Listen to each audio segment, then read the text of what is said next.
Everybody wants the beautiful house. Nobody wants the construction site. And I think that's at the heart of almost every frustration men feel when they're trying to change their lives. Because we've been sold a version of transformation that skips the middle part, the before photo, the after photo.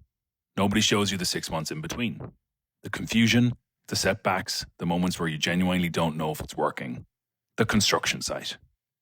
Let me give you some examples. Everybody wants a successful business. Nobody wants the investor meetings that go nowhere. The compliance paperwork, the board decisions that keep you up at night, the months where payroll is tight and you're the last one to get paid. That's the construction side of the business. Everybody wants the relationship, the partnership, the intimacy, the person who knows you. Nobody wants the difficult conversations, the compromises, the years of showing up when it's not exciting anymore, the maintenance. That's the construction side of the relationship.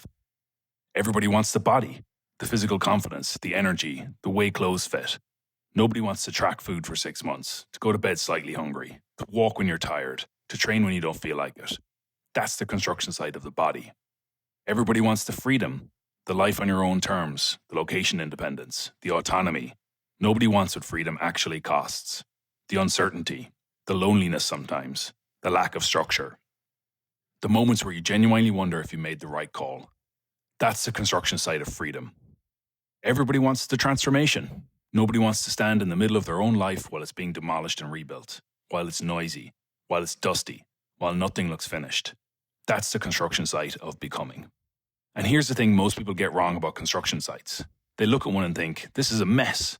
This is chaos. Something's gone wrong here. But a construction site isn't evidence of failure. It's evidence of building. Those are completely different things. The noise isn't a problem. The scaffolding isn't a problem. The dust isn't a problem. They're what's building actually looks like from the inside. The mistake is comparing what you're currently building against someone else's finished house. Because you're not seeing their construction site. You're seeing their result. You're comparing your middle to their end. And that comparison will destroy you every time. There's another layer to this though. A lot of men I see, and honestly myself at certain points, aren't just standing outside someone else's finished house wishing it was theirs. They're standing in their own construction site convinced it will never become a house, that the building will never finish, that they'll be in the mess forever. And so they abandon the site, they walk away. They start a new project somewhere else, because a new construction site feels like progress, right?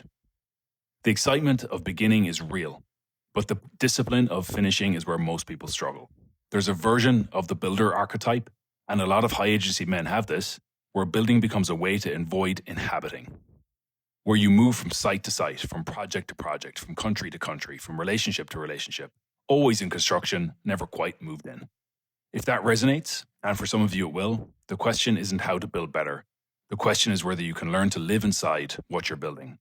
Whether you can stop evaluating the house long enough to actually inhabit it. Because here's what I've noticed in my own life. I have moments of inhabiting, a morning walk by the river, a coffee by the pool, training going well, conversation that matters. Those aren't building moments, those are living moments. A man actually inside his life, not optimizing it, not evaluating it, living it. And I think that's actually the point of all the building. Not the finished house, the ability to live in it when it's done. So if you're in a construction site right now, if your life feels noisy, messy, unfinished, uncertain, if you're not sure it's working, if you're exhausted, I want to say something simple. The construction site doesn't mean you've failed. It means you're building. Stop judging the house by what it looks like while it's being built. Keep going, stay on the site, do the next thing, not the whole project, just the next thing. Everybody wants the beautiful house. The people who actually get it are those who are willing to stand in the dust long enough to build it. That's not a secret, that's just the cost. Choose consciously, know the cost, build accordingly. That's RTF.